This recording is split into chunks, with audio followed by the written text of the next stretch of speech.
Okay, men, this is for you. Shoot your fucking shot. Shoot the fuck out that shot. And if you miss, shoot the fuck again, okay?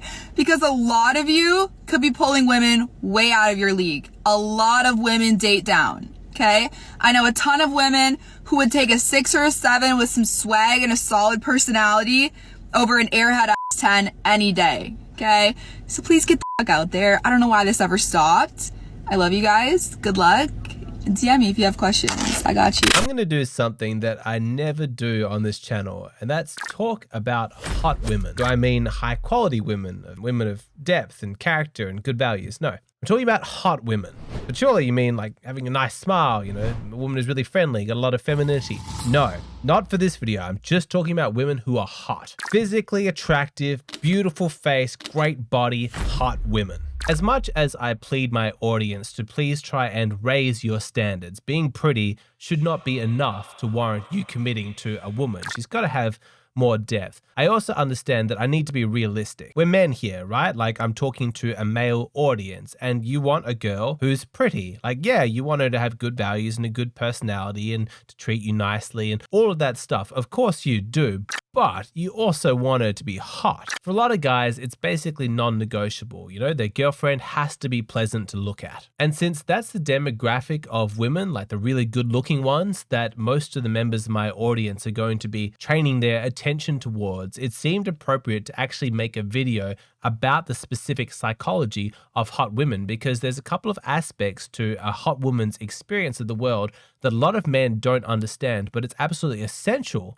if you want to date them. I'm talking specifically about the pressure that hot women feel to always be friendly and smiley and open because of the bias that people have against hot women. Now, perhaps you haven't heard about the negative bias towards hot women before. Like on this channel, I've probably spoken many times about the positive bias that we have towards good-looking girls. And that's true. For the most part, hot girls have it really easy. You know, people smile at you more. They're more likely to do you favors. People believe that you have a nicer personality just based off the fact that you're physically attractive. It actually takes some time and some maturity for a teenage boy to understand that a woman's physical attractiveness on the outside does not automatically correlate with her being beautiful on the inside. A lot of gorgeous girls have terrible, toxic personalities. What too many young boys do is they simply backwards rationalize their own, you know, superficial response to like a hot girl. Like their hormones are raging. Like, oh my God, she's so beautiful. I've just got to have her. Why must I have her? I bet it's because she's really nice. She's really friendly. It doesn't work that way. And a lot of boys learn that through painful trial and error. But there's not nothing to it. You can often find that good looking girls can have a nice, pleasant personality, or at very least just a sort of easy going, you know, carefree kind of personality, because if they've been attractive their entire life, then people would have always treated them very nicely. And so they kind of form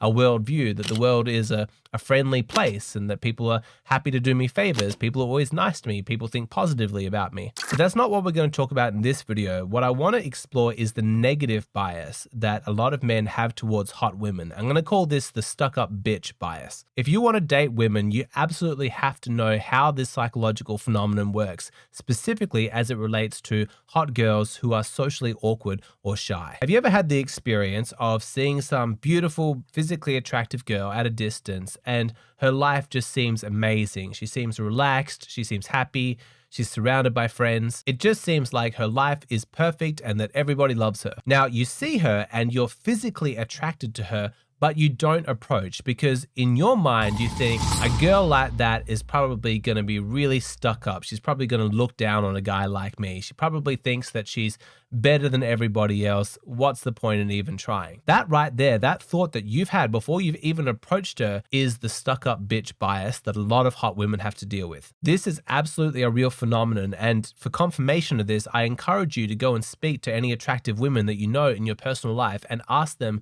if they've ever experienced this bias against them. What happens is that because their physical appearance just elevates them in the minds of everybody to this high quality kind of place, a lot of people feel insecure around them. It's like before anybody has even opened their mouth or, you know, showed their personality, shared any kind of words, it's like there's this inequality that people sort of feel around them, like, right, well, because you're absolutely stunning and I'm just a regular dude, you obviously must think that you're better than me. It's got nothing to do with the girl herself. It's a lot of people projecting out their insecurities, and there's this sort of inbuilt resentment. But what attractive women have done in order to counteract this effect is they have developed a personality often that is like overly friendly and inclusive. What she's trying to do is to fight against that perception, because she doesn't want people leaving a conversation with her muttering things like, oh my God, like what a stuck-up bitch, or she just thinks she's so much better than everybody else. What she wants is for people to leave interactions with her saying things like, wow, she's so friendly, or wow, she's so down to earth, so approachable. I think to a certain extent, all women can kind of relate to this pressure, this feeling like it's their duty to, grease the wheels socially, to be inclusive, to be friendly and happy to people, because they don't want that perception of being like a stuck up, like above it all, I look down on people kind of vibe. That kind of social judgment is terrifying to women, and so they want to fight against it, but it's doubly, triply, quadruply true for hot women. If you don't think this is real, then please be honest with yourself when I ask you this question. Have you ever been at a party or some work function or something like that, and you've been in a group conversation and you noticed that the most attractive girl in the conversation was like a little bit reserved, like a little bit shy. She didn't go out of her way to make everybody feel included or to be overly friendly to you. Didn't you leave that interaction with like a slight bit of resentment towards her? That's it. That's what I'm talking about. That's that stuck-up bitch bias that a lot of women encounter. And so they try and be friendly and approachable and inclusive. But here's the thing, is that some women are just not wired to be that way. They're not particularly extroverted. Hot women can have social anxiety. They can have insecurities just like anybody else. Or she could just not really enjoy small talk, or she doesn't want to be loud. She's more reserved, more feminine. But then those women who are naturally shy, but also naturally gorgeous, are put in a slightly tough spot, because by nature of their physical beauty, everybody is kind of expecting them to be a stuck-up bitch. And so unless they're actively working and fighting against that perception, that's going to be everybody's default takeaway. And the reason that I'm explaining this to you is so that when you see a hot woman and you want to go and flirt with her, you can become aware of your own bias and how it's working against you. So you see some physically gorgeous girl at a party, and she doesn't seem to be talking to anybody. She's not initiating conversations. When people are talking to her, she's not enthusiastic in responding to their questions. She's just sort of sitting back. In Australia, we call that like resting bitch face.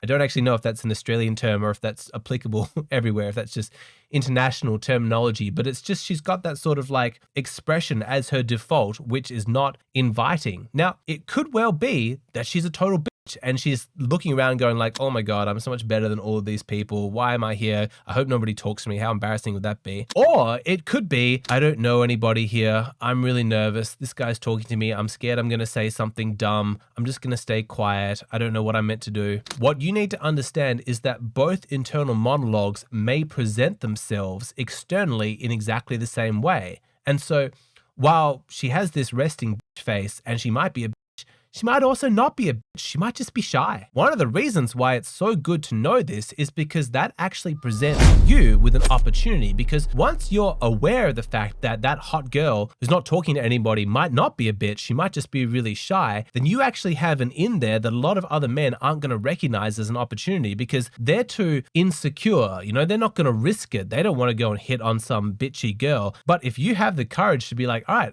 I actually don't know if that's true, what I'm perceiving, or if it's just my own bias, then you have effectively beaten out a lot of the competition to her. All your friends are hitting on the girls who are less physically attractive, but seem more approachable, more friendly because they don't want to get rejected. But you can go after that girl who's really, really attractive because you're aware that there's the possibility that she might just be shy. What's more, the guys that do approach her, try and talk to her, try and flirt with her, they're probably not going to stick it out in the conversation because, it actually takes a lot of courage to go and flirt with a girl that attractive. And so they're hoping that it's going to go really, really well.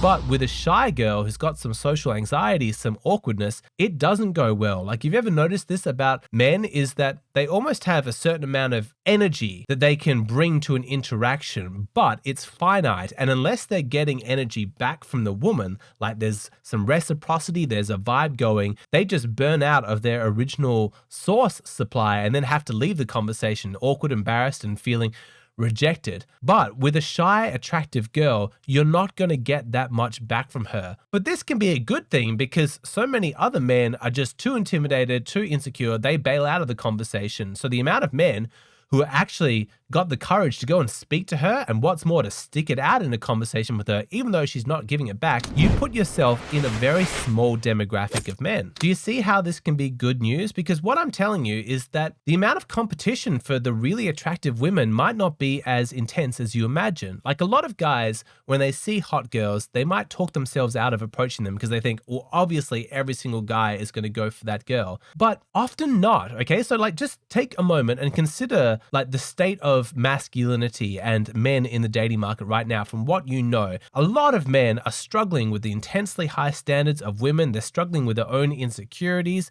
and jealousies, and they're scared of getting rejected. And when you've got that kind of fear at the surface level, you're not going to be putting yourself out there on a regular basis for the top, 10 out of 10 attractive women. Actually, what a lot of guys are going after are women who are perhaps less physically attractive, but have got that approachable vibe, because at least those women are less likely to be mean to him or to reject him. When most guys are looking to meet a girl and they walk into a party, they're going to do two separate scans, when looking at all the women. Yeah, they're going to identify the one who is most physically appealing to themselves, but they're also going to take notice of which girl is most receptive to incoming energy. I want you to think of a close male friend of yours, someone who doesn't have particularly high standards for the women that he dates, someone who perhaps has, a bunch of insecurities, and then imagine him in this hypothetical situation. You present to him two women that he can go up to and speak to. One of them is super hot, really physically attractive, but everything about her body language is just closed off and gives off that vibe, don't talk to me, I don't want to know you. And then there's a regular girl, not particularly pretty, but not particularly ugly either, but her vibe is just, I'm open for business, come talk to me, I'm available, I'm approachable, I like meeting new people, I will be excited to talk to you. Ask yourself, which one of these two women is your friend more likely to go and talk to? What I'm telling you is that a lot of men are going to take the easier option, but that presents an opportunity for you. So give it a try, summon up some courage, and then go and flirt with the hottest girl that you can find. I should warn you that it's not easy to talk to girls like that because they're so attractive that they're not used to having to put in a lot of effort. And one of the ways that they sort of weed out like the top men from the shy men who are just pretending to be top quality guys is to basically give off nothing as a form of a kind of a shit test to see if a guy's going to have sufficient self-confidence to persevere. So it's not easy. Don't expect her to warm up to you straight away. You're going to need to put in your time. But the biggest battle in that situation is the war inside yourself with your own insecurities, because when you're throwing out jokes, you're throwing out game, you're trying to make her attracted to you and you're getting very little back, it's going to start firing off those insecurities you got inside your mind. Like, oh God, I'm hitting on a girl way out of my league. What am I doing? I need to bail out of here. I need to protect myself. I'm going to get rejected. It's going to hurt. I'm going to be in pain. Try and not give in to those voices. If you manage to stick it out and push through those mental limitations, you may find that eventually she starts to open up to you like, wow, this guy really does have confidence. And then it's going to be a lot easier. Of course, make sure you're socially calibrated while doing this. If you're flirting with a girl and she's obviously uncomfortable, it's not a matter of just persevering. Like, don't make women feel that way, bail out. But hopefully you're getting enough practice at this stuff that you've started to be able to learn the difference between a woman who's like, okay, I'm not really sure yet, but I'm intrigued, keep going. And who are you? You're making me so uncomfortable, leave. If you're making a girl genuinely uncomfortable with your flirting, back off. She doesn't need that. But I'm going to finish this video with one more secret that every man who's ever dated a hot girl understands, but unless you've actually had the experience, you probably don't believe, which is that she's just like every other girl, okay? Like, her physical attractiveness doesn't actually put her in some different species of woman. And once you've dated a girl who's really hot, she kind of loses her mystique, and by extension, all hot girls lose their mystique. She has the same insecurities, the same imperfections, the same superficialities. All of that specialness was just inside your own mind. It wasn't based on reality. All the incredible qualities that you imagined were unique to her because of how physically beautiful she was, That's just an illusion. Until you date a really hot girl and see this for yourself, I can understand why they seem unreachable, like just some mysterious goddess, perfect angel kind of energy. But I promise you, once you've actually dated her, that's gonna get lost and it's gonna be like, eh. You know, like she has her strengths, but she has her weaknesses just like everybody else. This is really good news because having seen through that illusion, it's going to be so much easier the next time you want to approach one of these really attractive women. She's beautiful, yes, but she's not special. She's just another girl. I hope you enjoyed that video, guys. As you can probably tell, that was not my usual style. The editing was very fancy, and no, I didn't do that. That was done by a professional editor. Many thanks to him. His details are down below. But I wanted to start the year off with a bang. I hope you guys had a great Christmas, a great New Year's. I actually had a great time. I went camping with my family over Christmas, completely out of any cell phone reception. We're in the national park right by a river. I'm ready to get back into work now, and I'm very excited about what I've got planned in 2023. As a reminder, if you need advice, you can hit me up on Hey Hero. If you want to do my paid course and really understand this at depth, there's a video in the description box that explains the whole thing. Heaps of people ordered the course over New Year's. I hope you guys are enjoying it. And finally, I have a collaboration with Wheat Waffles on my Patreon. It's my favorite topic I've ever discussed with him. It's about whether or not women actually prefer to be judged on their appearance, their looks, rather than their character. I always enjoy chatting with Wheat Waffles. We get into some fascinating discussions. So if you want to see that video, plus my other Wheat Waffles videos, plus like 270 other exclusive videos, then you can go over and sign up on my Patreon. All right, I'm back. 2023. I'll see you guys in the next video.